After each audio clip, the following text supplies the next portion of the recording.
This video sponsored by BuyMo T-Shopping app. BuyMo T-Shopping application is one of the online shopping app now available on Play Stores and App Stores. இது எதுக்காக கொடுத்துருக்கோம் அப்படின்னு வந்து பார்த்தீங்கன்னா, இந்த BuyMo T-Shoppingல போய் நீங்கள் ஷாப்பிங் பண்ணும்போது கண்டிப்பாக பொருள் வந்து தரமானதாக நியாயமானதாக கண்டிப்பாக இருக்கும். இது வந்து நீங்கள் அமேசான் ஃப்ளிப்கார்ட்டில் ஆர்டர் பண்ணுறதை விடவும் இது வந்து விலை குறைவாக கிடைக்கும். கண்டிப்பாக கம்பேர் பண்ணி பாருங்கள், கம்மியாக கிடைக்கும். அதே மாதிரி இதோட லிங்க் வேணும்னா நான் வந்து டிஸ்கிரிப்ஷனில் கொடுத்துருக்கேன். அந்த டிஸ்கிரிப்ஷனில் போய் டச் பண்ணிங்கன்னா அந்த லிங்க்கை டச் பண்ணும்போது நீங்கள் ப்ளே ஸ்டோர் போகும். அதை வந்து டவுன்லோட் பண்ணி நீங்கள் வந்து உங்களுடைய ஆர்டரை நீங்கள் வந்து எடுத்துக்கலாம். என்ன பொருள் வாங்குறதுனாலும் வாங்கலாம். ஹோம் அப்ளையன்சஸ் வாங்குறதுனாலும் வாங்கலாம், இல்லை காய்கறி வாங்குறதுனாலும் வாங்கலாம், வீட்டுக்கு மளிகை பொருட்கள் வாங்குறதுனாலும் இந்த ஆப்பில் போய் நீங்கள் வாங்கும்போது உங்களுக்கு குறைவான விலையிலையும் தரமானதாகவும் இருக்கும். இதை தான் நம்ம எல்லாருமே விரும்புவோம். அதே நம்ம விரும்புகிற மாதிரி பொருள் வேணும்னா நீங்கள் ஒரு தடவை இந்த BuyMo ஷாப்பிங் பண்ணி பாருங்கள், உங்களுக்கு ரொம்ப ரொம்ப பிடிக்கும். லிங்க் வந்து டிஸ்கிரிப்ஷனில் இருக்குது, யூஸ் பண்ணிக்கோங்க. Welcome to my channel. இன்றைக்கி என்ன பார்க்க போகிறோம் நம்ம வீடியோவில் அப்படின்னு வந்து பார்த்திங்கன்னா, கோயம்புத்தூர் பற்றி தான் பார்க்க போகிறோம். வாங்க வீடியோக்குள்ளே போகலாம். சிங்காநல்லூர் பேருந்து நிலையம் கோவை மக்களுக்கு சூப்பரான புத்தாண்டு பரிசுங்க. என்னன்னு பார்க்குறீங்களா? வாங்க தெரிஞ்சுப்போம். கோவை மாவட்டம் விரைவில் மெட்ரோ சிட்டி அந்தஸ்தை பெறவுள்ளது. ஆனால் அங்குள்ள பேருந்து நிலையங்களில் அடிப்படை வசதிகள் கூட செய்யப்படாமல் உள்ளன.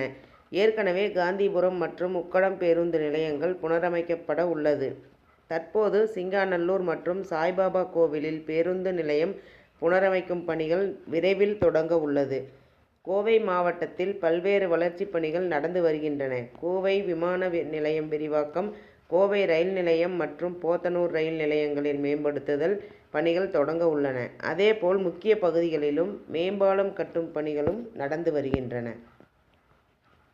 அவிநாசி சாலையில் உப்பிலிப்பாளையம் தொடங்கி நீலாம்பூர் வரை உயர்மட்ட மேம்பாலம், சாய்பாபா காலனி பகுதியில் 2 கிலோமீட்டர் தொலைவுக்கு மேம்பாலம் கட்டும் பணிகள் நடந்து வருகின்றன. ரூபாய் 200 கோடி மதிப்பில் கோவை சாலைகளை புனரமைக்கும் பணிகள், மேற்கு புறவழிச்சாலை திட்டம், அவிநாசி டு மேட்டுப்பாளையம் 4 வழிச்சாலை பணிகள், காலம்பாளையம் மாதம்பட்டி 4 வழிச்சாலை உள்ளிட்ட பல்வேறு திட்டங்களுக்கான பணிகள் நடைபெற்று வருகின்றன. கோவை மெட்ரோ ரயில் திட்டப் பணிகளும் விரைவில் தொடங்க உள்ளது. இதேபோல தங்க நகை பூங்கா அமைப்பதற்கான டெண்டர் விடும் பணிகளும் தீவிரமடைந்துள்ளன. ஐடி துறையிலும் கோவை முக்கிய ஹப்பாக வளர்ந்து கொண்டிருக்கிறது. டெக் சிட்டி அமைப்பதற்கான இடம் தேர்வு செய்யப்படும் பணிகளும் நடந்து வருகின்றன. இது தவிர செம்மொழி பூங்கா, பெரியார் நூலகம் மற்றும் அறிவியல் மையம் அமைக்கும் பணிகளும் நடைபெற்று கொண்டிருக்கின்றன. காந்திபுரம் பகுதியில் புதிதாக ஆம்னி பேருந்து நிலையம் அமைக்கும் பணியும் நடைபெற்று வருகிறது. மேலும் காந்திபுரம் மற்றும் உக்கடம் பேருந்து நிலையத்தை புனரமைக்கும் பணிகள் விரைவில் தொடங்க உள்ளது. சுமார் 50 ஆண்டுகளுக்கு பிறகு காந்திபுரம் பேருந்து நிலையம் மேம்படுத்தப்பட உள்ளது. இதற்காக ரூபாய் 30 கோடி ஒதுக்கீடு செய்யப்பட்டுள்ளது. இடப்பற்றாக்குறையை போக்கி பார்க்கிங், அடிப்படை வசதிகளை மேம்படுத்துதல் மற்றும் நவீன தொழில்நுட்ப வசதிகளுடன் காந்திபுரம் பேருந்து நிலையம் புனரமைக்க மாநகராட்சி நிர்வாகம் திட்டமிடப்பட்டுள்ளது. இதே பாணியில் உக்கடம் பேருந்து நிலையத்தை மேம்படுத்தவும் மாநகராட்சி திட்டமிடப்பட்டுள்ளது. இதற்காக கோவை மாநகராட்சி நிர்வாகம் சென்னை IIT வல்லுநர் குழுவுடன் இணைந்து பணியாற்றி வருகிறார்கள். இந்நிலையில் சிங்காநல்லூர் மற்றும் மேட்டுப்பாளையம் சாலையில் உள்ள சாய்பாபா கோவிலில் பேருந்து நிலையங்களை மேம்படுத்த மாநகராட்சி நிர்வாகம் முடிவு செய்துள்ளது. கரூர், திருச்சி தொடங்கி மதுரை, தேனி, விருதுநகர், தூத்துக்குடி, திருநெல்வேலி, ராமநாதபுரம் உள்ளிட்ட தென் மாவட்டங்களுக்கான பேருந்துகள் சிங்காநல்லூர் பேருந்து நிலையத்தில் இருந்துதான் புறப்படுகின்றன. ஆனால் அங்கும் அடிப்படை வசதிகள் குறைவாக உள்ளன. இதனால் பண்டிகை காலங்களில் மக்கள் கடும் சிரமத்திற்குள்ளாகி வருகின்றனர். நீலகிரி மற்றும் கர்நாடக மாநிலங்களுக்கான பேருந்துகள் சாய்பாபா கோவிலில் பேருந்து நிலையத்தில் இருந்து புறப்படும். அந்த பேருந்து நிலையத்திலும் அடிப்படை வசதிகள் குறைவால் மக்கள் அவதிப்பட்டு வருகிறார்கள். இந்த பேருந்து நிலையங்களில் அடிப்படை வசதிகளை மேம்படுத்த வேண்டும் என்று மக்கள் தொடர்ந்து கோரிக்கை வைத்தனர்.